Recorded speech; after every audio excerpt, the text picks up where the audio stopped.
your choices.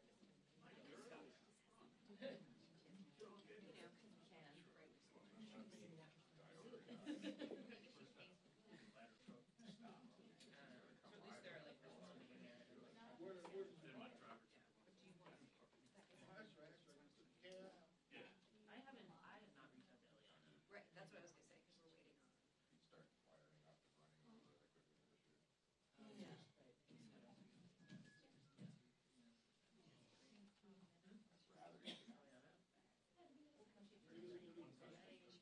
shoot. Yeah. Rather don't get yourself all tangled up coming over there. It was very self-deprecating, or like Republican deprecating.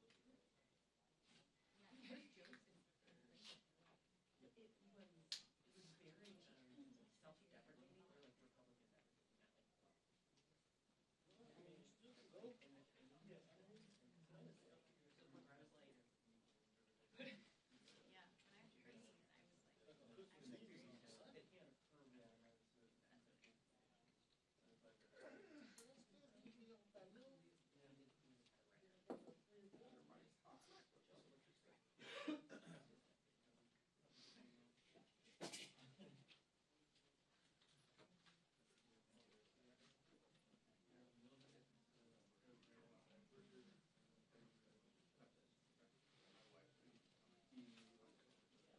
Everybody's hot, which is interesting. That's so weird. You turned right outside of Philly,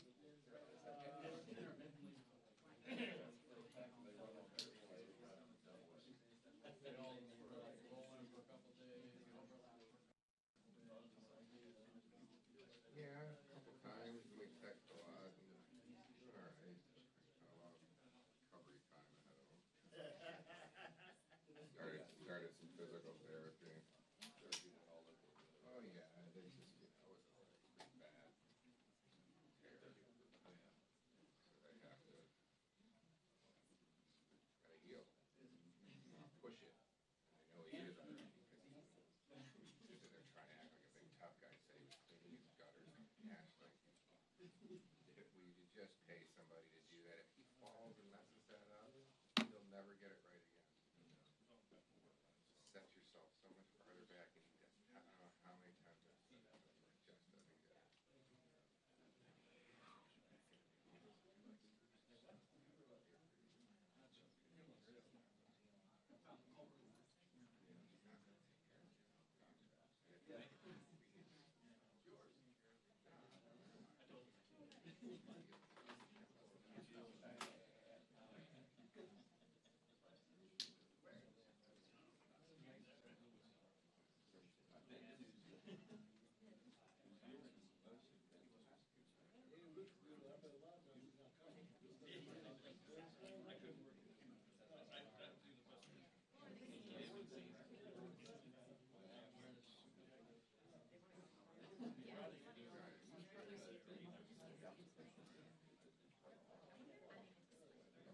My shoulder, and I was actually able to come back after about 7 weeks. My worst thing I didn't have to. I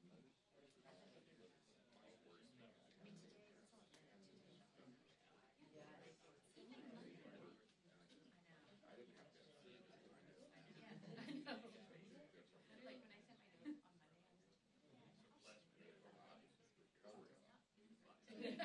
Recovery. that's the thing, it's not right, yes. One of these things is not right. Right? Yeah. Himself and everything. They totally won't say they're going to get it until they get it all done. Right?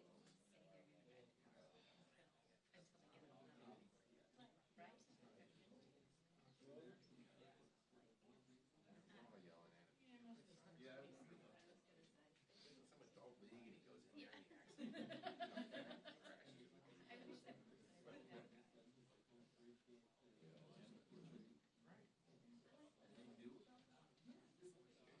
100% not going by that.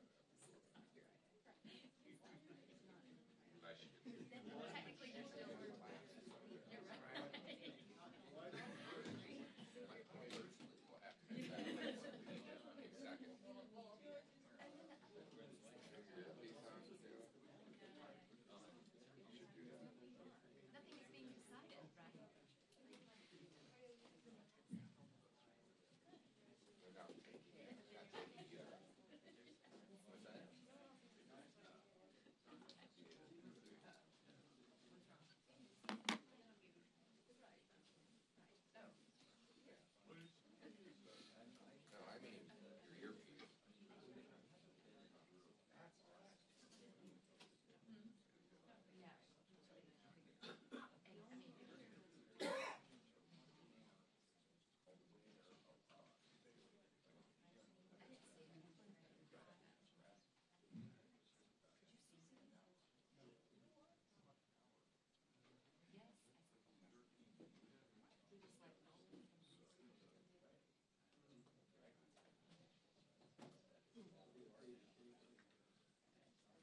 very few people.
Thirty seconds, friends.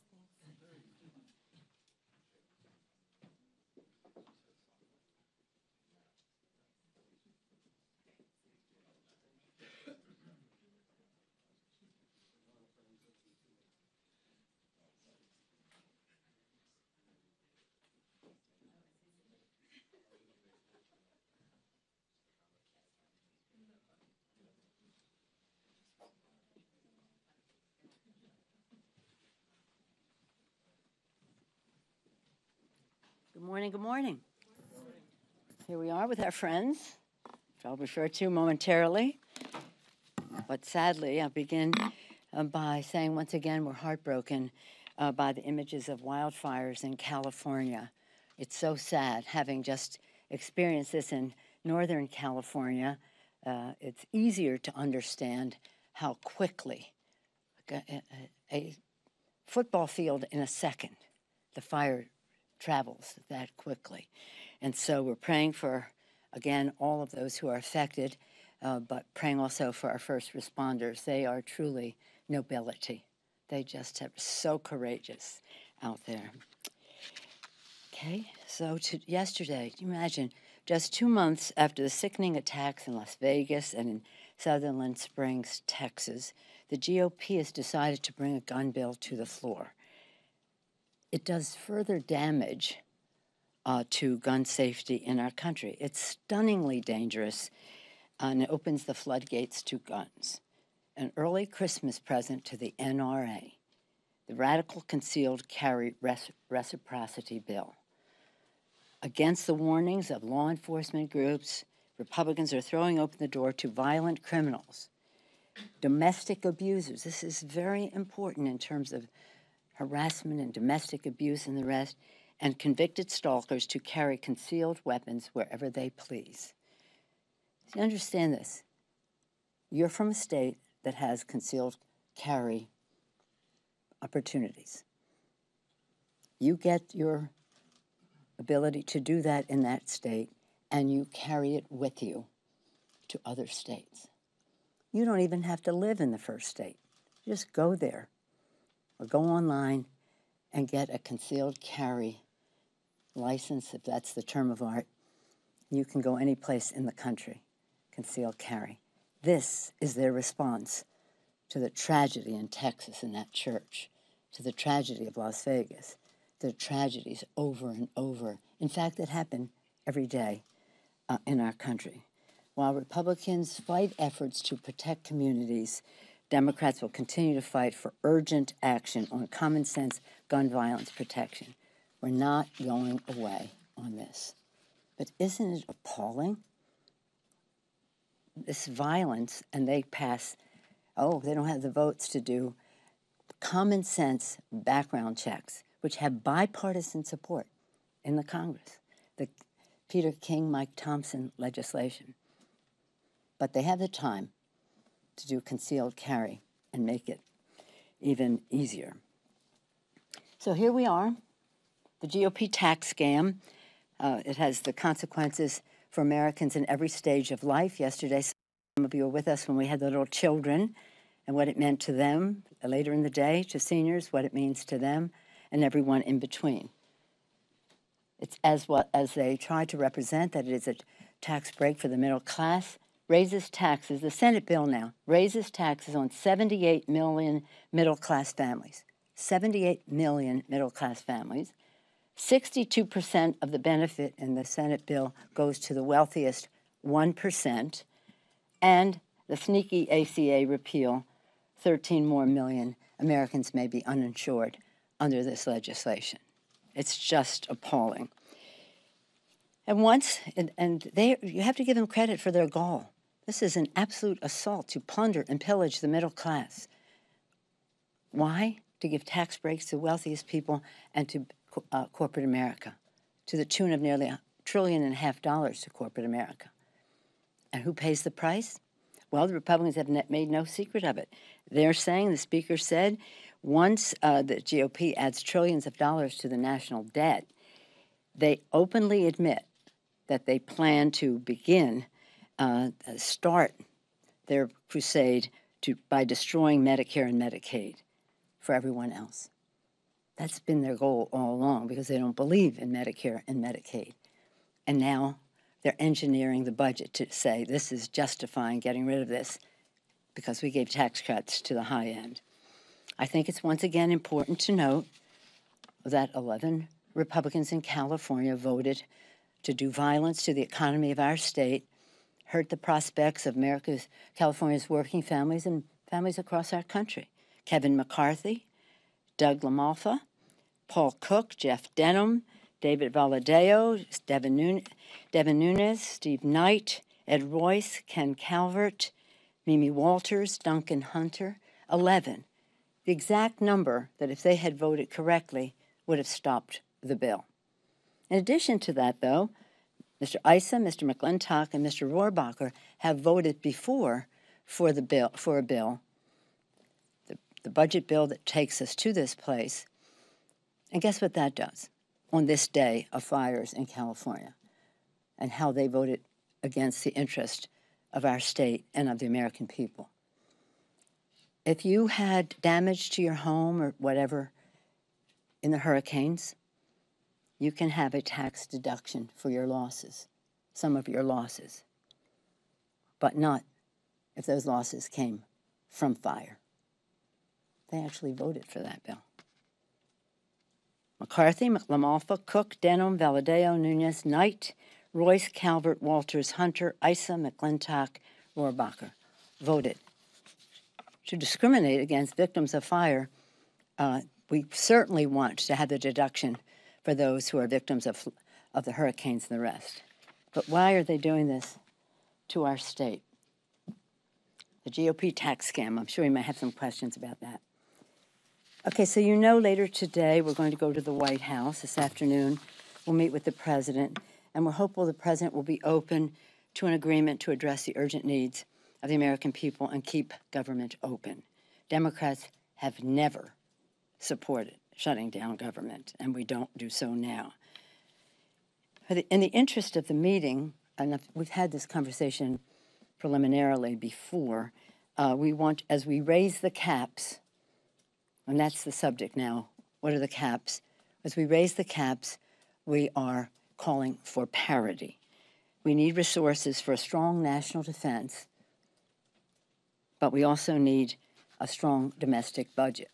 I remind you, as I have before, that in our domestic budget, it includes Homeland Security, anti-terrorism activities of the Justice Department, Veterans Affairs, and State Department. That's a third of the domestic budget, but it is a security function.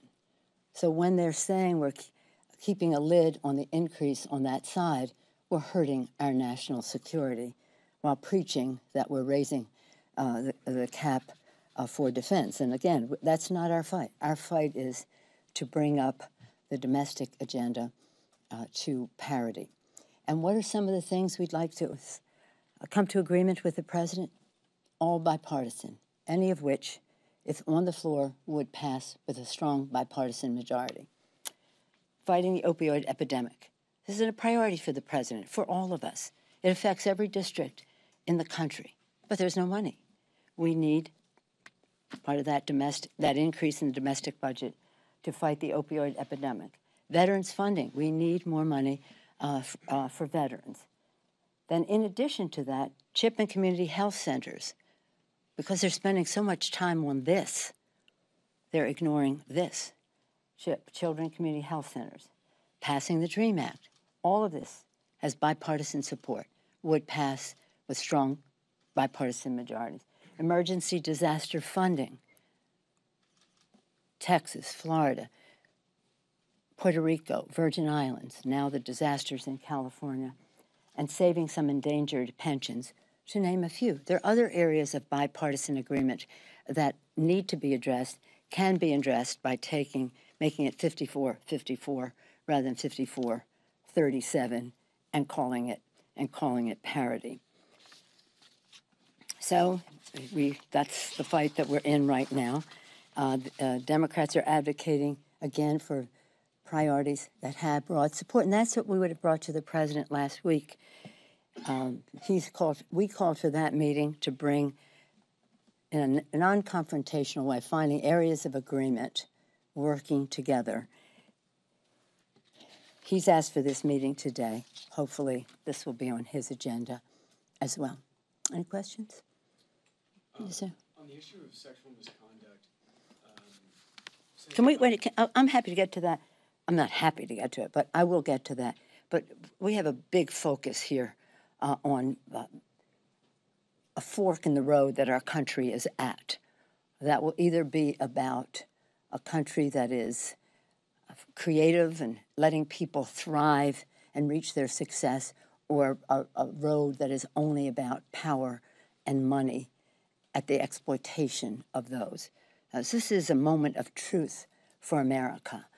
So I'd like to keep up. And the decisions made in the tax bill have an impact on the budget because of the resources that will be reduced under that plan. On these subjects first, yes. Yes, ma'am. Do Democrats insist on an agreement on the DREAM Act in order to support funding bills this year? Well, as I said, that is part of our priorities that are listed here, and there may be some more. We have student loans. You know, there are other subjects too that need attention, but these need immediate attention, and those are our priorities. Democrats are not willing to shut government down. No. Yes. Two questions. The first on the White House meeting. Besides time, what has changed between November 28th and today? And then in terms of substance, I don't see on your list the stabilization of the healthcare markets, which the tax bill would most likely repeal the individual mandate for. So is it your expectation that that would already be baked in? Well, I would hope, but we have to defeat this. There are many issues that could be on this list, and that could be one of them. However, what we have to do is defeat this tax scam first. And as you know, they have a consideration in there that repeals the individual mandate, and I don't know if that survives the conference. There are members on the Republican side who would like to see the cost-sharing funds in the bill. That's all in the negotiation. A lot of that is over here and could be over here. What's the second part? What's changed in terms of your discussions with the White House between November 28th and today, besides time and besides who called for the meeting? Well, that's a big difference. We called for the meeting last week to go, and we said, we're not there to fight your defense number. We think it should be subjected to scrutiny. What is the mission and the rest? But if that's what you think it should be, then that may be a place we can go to. So it wasn't about you should have less and we should have more. It was about parity. We were concerned when the president started mocking the meeting and saying there'd be no deal and all that. And we thought, well, if you're not ready to talk, then we're not ready to come. Now he has made the overture for us to go. Hopefully that means he's more receptive. to finding a solution. But the time is important because, again, the clock is ticking on the year end, and that's when we have to have a bill. Yes, ma'am. Leader, thank you so much. Will Democrats support the CR on the floor, and why haven't they been more outspoken about it? And on larger budget negotiations, how do you respond to Republicans saying fiscal 2017 broke parity? That isn't even true. That isn't even true. That's how I respond to it. But no, I think this is fairly non-event. They either have the votes or they don't have the events today. But we have been outspoken about what our priorities are. And this is a fight that is, I say, a fight for our country and for our future. Will Democrats support No. the CR today? No. And the reason why? Because it has nothing about opioid epidemic, has nothing about veterans funding, nothing about CHIP, children's health insurance, community health centers, nothing about, well, the DREAM Act, among other things, but in terms of just funding, emergency disaster funding, saving some of the pensions, that may be more of, maybe they don't know as much about that, but those who do support that, as you mentioned, the cost sharing and the rest. No, and this is a waste of time. There could be some good things that could be advanced. And because it doesn't have things in it, doesn't mean that makes it okay. It makes it okay. Yes, ma'am. To follow up on your answer to a Dreamer question earlier, are you backing off your stance from last month where you said we will not leave here in December without a DACA fix? No. I stand by that statement. We will not leave here without a DACA fix. Yes, ma'am. Two questions. Back on DACA. Yes, ma'am.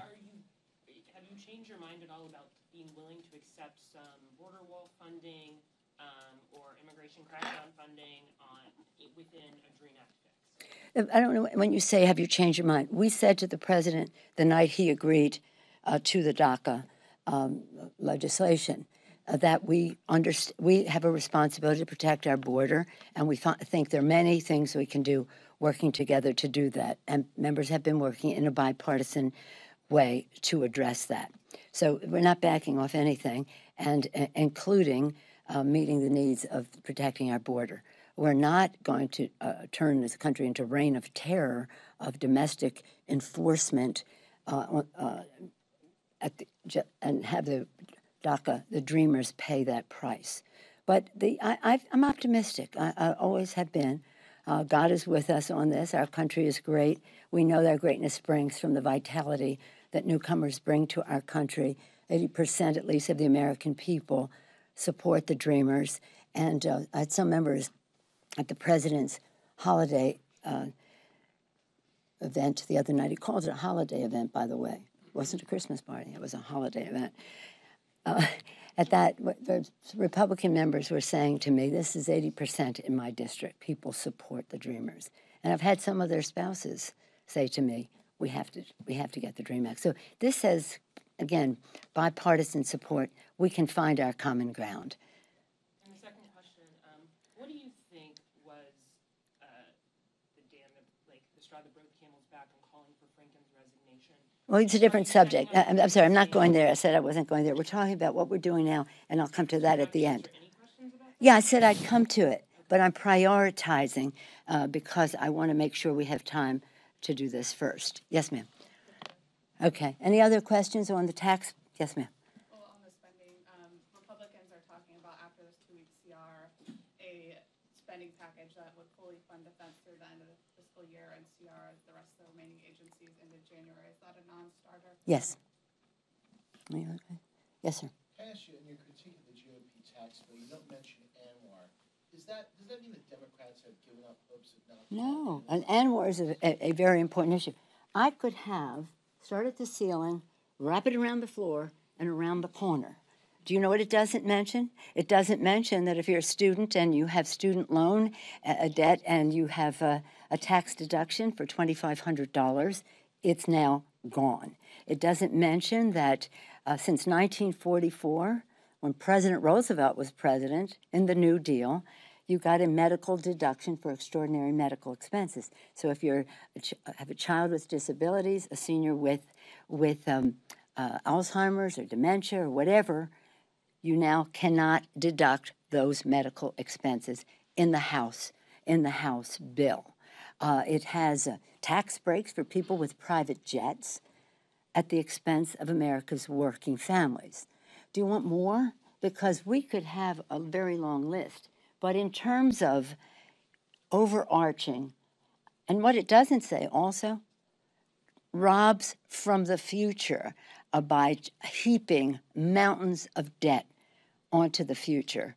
$1.5 trillion that they admit to, that doesn't count interest, which takes it over $2 trillion, taking us down a path very hard to return from unless you decide one day to raise taxes. But there's a very long list here. But I thank you for bringing up Anwar, because that really, it's really sad. But I see that Senator Murkowski is on the conference, so I guess that they're making a serious commitment to that. But that no more belongs on a tax bill. No more belong on a tax bill. It's really tragic, but it is who they are. It is who they are. Okay, if no more, anything else on our meeting today with the president, or would you rather hear after? Well, we'll see. We'll see how it goes. But it is, I assume, since he invited us, he will have an offer to make. We've made it clear that this is what he supports. This is what he supports. This is what he supports. It isn't, it isn't as if there's anything that we're going in there and say, this is an agenda item like Anwar that is specific and separate from what we're dealing with, that we're asking you to come our way. We're coming your way. We're there together. And on this, we should go there together. You can't really have legitimate, long-lasting tax reform unless you do it in a bipartisan way. Put growth in the middle of the table. What creates growth, generates good-paying jobs, and reduces the deficit. When people say, where's your tax plan, we're saying we want to do it working together. But we have a better deal on a tax plan that will produce better jobs, better wages, a better future for our country and all of the American people. So, again, this could be a very long list. You want me to? Next time we'll have it long. Hopefully we'll defeat it before then. Now we'll go back to you. Thank you. How much of a ballot issue do you think this is for how each party handles those facing allegations? And for Congressman Cuban, if he remains defiant, would you urge a primary challenger to win the seat? We don't see this as a political issue. This is something remarkable that has happened in our country. And I'm so glad that long last Time Magazine has placed some women as Women of the Year. First time, I think, that ever had a Woman of the Year. Well, it's a multiple, but nonetheless, it's great. Our country, because of the courage of these women, has crossed the Rubicon. Alia jacta est. The die is cast. We're in a whole new place on all of this. And it's pretty exciting. And so many of the women have come forth, some of them currently with complaints, others telling us about what happened to them when they were young, when they were ignored or they were afraid to come forward, and the rest, and they are fighting for justice for women today and as we go into the future. So this is a new day, something to be excited about, sad in many respects. But we were pleased with the way we were expeditiously dealt with our issue. I don't see it as a political issue, though. I see it as a community. I hope that people will all come together on it. We have, on our side, have had a series of meetings with a working task force of members of the House Administration Committee, which is a committee of jurisdiction in certain respects, women who have introduced legislation, members who have been leaders on the Ethics Committee, not currently because they couldn't be, but to listen to outside lawyers and experts as to how we address the compliance here. The two subjects are transparency, how open should this be, and how does that affect the victim, and finances. How does a victim be compensated? So you'll see more about that, but that's really what part of the debate is about. For Congressman Cuban, though, unseat him. This is not about politics. It's the last thing it's about. In fact, this isn't about politics. This is about America, and that's about our country as well. So it is not about politics. Okay, you had the second part? Last question. Is it an unsustainable political standard? If the standard is sexual harassment claims, then are you going to call for the resignation of any man, or for that matter, woman, who has a claim of sexual harassment against them? Is that the standard? What we're talking about is, for the past 3 weeks, we have had, it's like 2.5 weeks, I guess now, we have had these meetings listening to how you deal with this in a transparent, fair way to the victim. We have a responsibility to uphold the dignity of the House of Representatives. We want to protect the rights of the accused, but we want to make sure that the victims have the opportunity they need to come forward. And if they need the financial settlement, because they may lose their jobs, they may need counseling, they may need other things. So we're studying it very carefully, and there are differences of opinion about how much transparency and how does that impact the victim.